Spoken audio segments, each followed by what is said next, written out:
Flávio, né?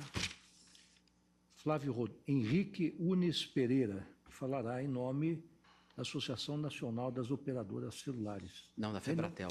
Perdão, da Embratel. Febratel. Pois não, você Federação. está com a palavra.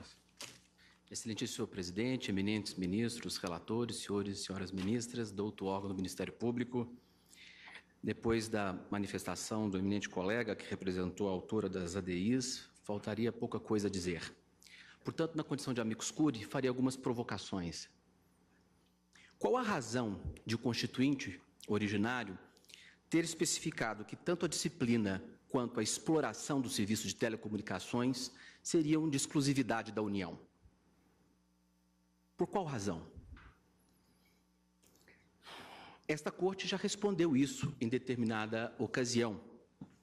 Na medida cautelar ADI 3322, a eminente ministra Carmen Lúcia, corroborando o posicionamento do ministro César Peluso, afirmou o seguinte, aspas, matéria exige normas de caráter geral para todo o país, pois seu objeto é serviço prestado de igual modo em todo o país, e que não pode, portanto, estar disciplinado por leis locais de maneira diferenciada, sobretudo à vista da natureza do serviço prestado. Fecho aspas.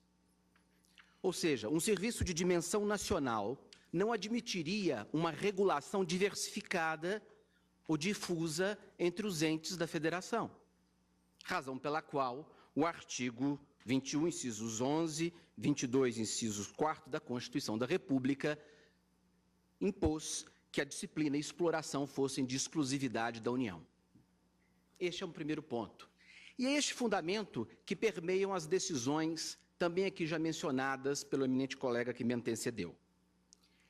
Mas há outras questões pertinentes aqui que merecem análise. Essas leis também violam, a nosso juízo, a indelegabilidade da prestação de segurança pública. A segurança pública é um dever do Estado, conforme o artigo 144, e indelegável. No voto, na decisão do eminente ministro Edson Fachin, Sua Excelência se reporta e enfrenta este tema. Sua Excelência, inclusive, analisa detidamente o dispositivo, o artigo 144, que peço vênia para repetir. Artigo 144. A segurança pública, dever do Estado, direito e responsabilidade de todos, é exercida para a preservação da ordem pública e da incolumidade das pessoas e do patrimônio através dos seguintes órgãos. E aí vem dizendo quais são os órgãos. Com a devida vênia do eminente ministro Edson Fachin, o sentido que Sua Excelência dá à responsabilidade de todos não tem o alcance de autorizar a delegação do exercício da segurança pública a particulares. Tanto é que o dispositivo termina dizendo, através dos seguintes órgãos. A responsabilidade de todos, portanto, é no sentido, me parece, de se reconhecer os indivíduos como partícipes de uma coletividade em que nessa inter-relação deve-se ater ao valor segurança pública, mas não quanto ao exercício deste munus público e exclusivo do Estado. Outro ponto que merece reflexão. Essas leis também acabariam por impor obrigação pecuniária sem qualquer contraprestação. Quem paga a conta de se instalar, manter tecnicamente, que é este o comando das leis estaduais, de bloqueadores em todos os presídios do Estado? Isso se resumiria a dizer, trata-se de uma parceria? Impor uma obrigação aos particulares de um dever que é do Estado, sem prever qualquer contraprestação. É nesse sentido que se alega a violação à livre iniciativa. É nesse sentido que se alega a violação aos princípios da ordem econômica. Algumas perguntas seriam pertinentes. Qual a medida da distribuição dos ônus em encargos públicos a particulares? Há limite constitucional para que o Estado imponha obrigação pecuniária a um grupo específico de mercado com o objetivo de concretizar o interesse público primário, beneficiando a todos? Há um limite constitucional para isso? Mais ainda, Nos casos específicos em que a Constituição atribui ao Estado o dever de concretizar determinada competência, tal como ocorre, como visto no artigo 144, há limites para que o Estado transfira à iniciativa privada os ônus dessa concretização? A natureza das relações jurídicas mantidas com o Estado interferem nessa conclusão? Afinal, trata-se de um serviço público federal que implica avanças entre a União e as empresas delegatárias de serviços públicos. Há uma relação jurídica entre a União e as empresas delegatárias de serviço público. Há um ato de outorga da prestação desse serviço, numa relação jurídica da qual não participam os demais entes da federação. E vem um ente da federação menor, não no sentido, evidentemente, de menor, de outra dimensão, e cria uma obrigação para essa parte dessa relação jurídica, sem prever nenhuma contraprestação pecuniária. E quem paga a conta? A União? Na medida em que o vínculo jurídico dessas empresas, que só podem prestar esse serviço, é por conta dessa outorga com a União? Feita mediante tratativa com a União?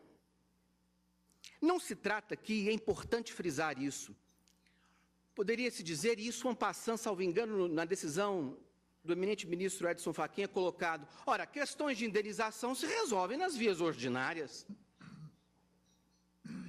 Eminentes ministros, nós não estamos aqui tratando de uma eventual indenização como se fosse um efeito indireto do que dispõem as leis estaduais, não. Diretamente é inerente ao comando dessas leis o ônus, porque alguém vai ter que pagar, implementar esses comandos que implicam manutenção, troca, instalação. Então, a meu juízo, com a devida vênia, simplesmente relegar as vias ordinárias para eventual indenização é promover uma desapropriação indireta. E aí é outro tema que se coloca. Por sua vez, também, nós estamos aqui a violar o princípio federativo. Porque, como disse, estaria permitindo que o Estado crie uma obrigação, ou, portanto, despesas, porque as empresas terão que ser indenizadas, para a União. Além da violação do ato jurídico perfeito, porque há um ato de outorga, no qual não há previsão alguma dessa obrigação. Aliás, na manifestação da AGU é colocado isso, que o órgão regulador do setor estabelece lá o regulamento número tal, com as obrigações das delegatárias, e não tem nada disso. O eminente ministro Edson Fachin pondera que o federalismo cooperativo, atrelado ao princípio da subsidiariedade, legitimaria a conclusão de que essas leis seriam constitucionais.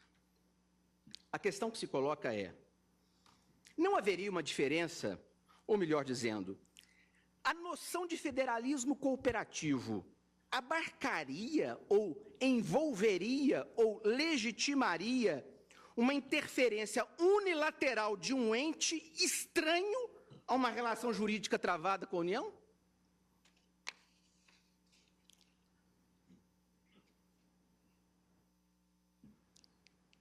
A questão da subsidiariedade é colocada pelo eminente ministro como decorrência de peculiaridades que existiriam no âmbito desses entes a justificar uma solução consentânea com essa particularidade.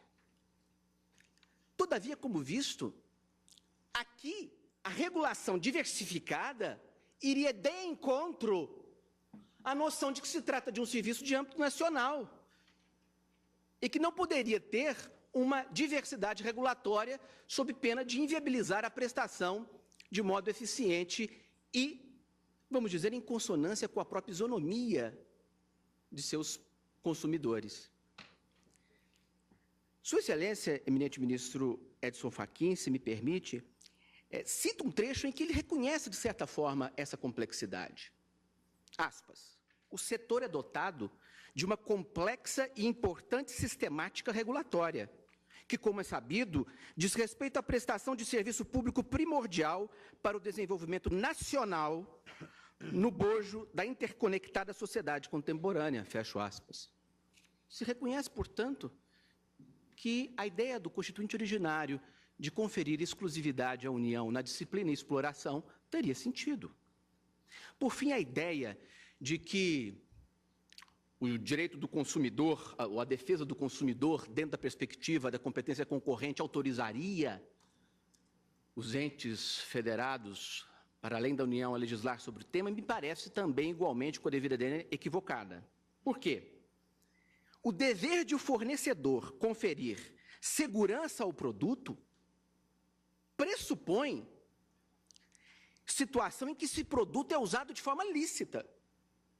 Ora, quando se pega um celular e o uso dele é para violar a lei, adentrando ao recinto em que a lei federal proíbe que se adentre, está se fazendo um uso ilícito daquele produto. Portanto, eu não posso, a pretexto de um direito do consumidor, de que o fornecedor deve garantir a segurança do produto, impor esse ônus.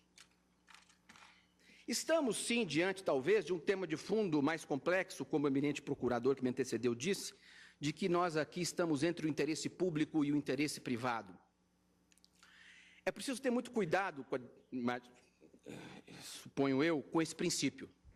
O interesse público, primeiro, não pode ser confundido com o interesse estatal, e nem o privado com o interesse egoístico. Partir desse pressuposto para interpretar todo o regramento jurídico implicaria, com a devida vênia, sérios equívocos. Por tais razões, eminentes ministros, é que se pede que as ações diretas de inconstitucionalidade sejam julgadas procedentes, confirmando as liminares já deferidas. Muito obrigado. Presidente, Pois não? eu poderia fazer uma Claro. pergunta? Doutor advogado, por gentileza, a ministra Carmen tem uma pergunta para Vossa Excelência. É apenas uma questão técnica que Vossa Excelência trouxe na argumentação apresentada, presidente. Bueno. O nobre advogado afirma que haveria, entre os argumentos, a impossibilidade de se adotar a interpretação no sentido de que o contrato de concessão feito entre a União e a empresa concessionária não poderia ser onerado, como é óbvio no direito administrativo.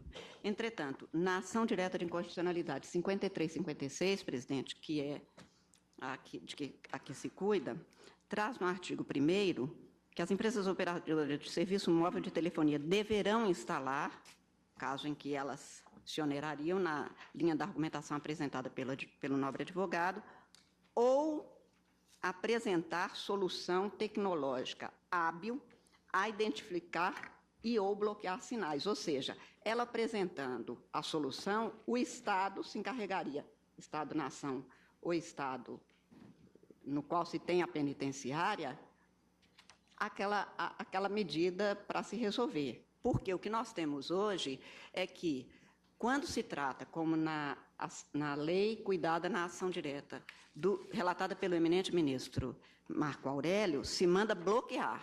E, até agora, as empresas concessionárias, presidente, avisa para o juiz ou até para o Conselho Nacional de Justiça que, quando bloqueia na penitenciária, bloqueia na região toda. Essa é a razão pela qual eles não podem adotar.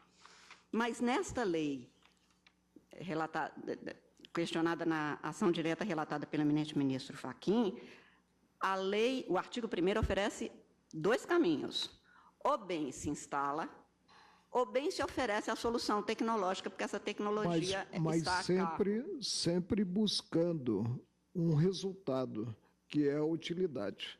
A impossibilidade de comunicação do penitenciário sim, com o mundo exterior. Mas eu digo porque o que o nobre advogado oferece é que haveria um ônus num contrato do qual o Estado não participaria. E por isso que eu estou indagando se, tecnicamente, há possibilidade de, no caso desta lei específica, haver a solução tecnológica hábil no sentido de apenas oferecer a alternativa dos usos do mecanismo sem ônus, porque aí este argumento não pode ser oferecido. A solução preconizada pela lei, presidente, a meu ver, né, ela deságua numa obrigação, ou seja, deságua num resultado que é a interrupção.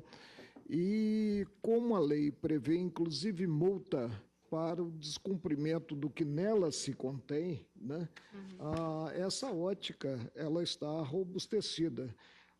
Não se trata apenas de a empresa propor uma solução que será adotada pelo Estado. Ela própria tem que adotar essa solução. A senhora me permite? Não sei Por se... favor. Eu quero saber Nesse exatamente sentido, isso. se fosse apenas propor uma solução, não precisaria da lei. As empresas têm a maior disposição de poder ofertar soluções, sugestões, proposições. Essa é uma lei. Tanto é que na aplicação dessas leis, inclusive nessa redação, a previsão de multa e autos de infração já estão deflagrados, com imposição, dando prazo, tanto é que na ADI da relatoria do ministro Gilmar Mendes isso foi colocado até como questão de urgência para o exame da matéria, porque já há autuação, prazos no processo administrativo, conclusão quanto ao dever de se pagar a multa na medida em que está havendo descumprimento.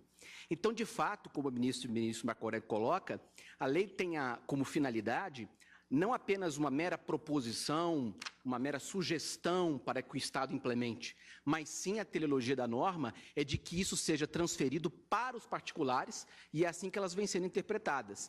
Se essa corte, porventura, entender, numa interpretação conforme a coisa do gênero, que apenas ficaria constitucional uma apresentação de solução, eu imagino, o setor não se oporia, pelo contrário, o setor tem todo o interesse de colaborar, de apresentar cláusula em si, mas não de assumir os ônus disso.